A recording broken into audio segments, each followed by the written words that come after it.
పోషకాహార లోపం ఉన్న ఆవులు నుంచి వచ్చే పాలతో తయారు చేసే నెయ్యి.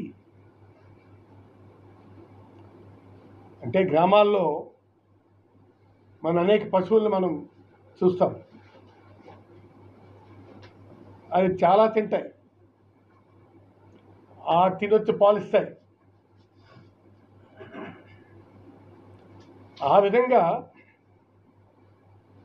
ఆవుల నుంచి వచ్చే పాలతో తయారు చేసే నెయ్యి వల్ల, అలాగే ఆవాలు, అవిసెలు, పామాయిల్ లాంటి వెజిటబుల్ ఆయిల్స్ వ్యర్థాల ఆహారంగా ఇచ్చే ఆవుల నుంచి వచ్చే పాలతో తయారు చేసినటువంటి నెయ్యి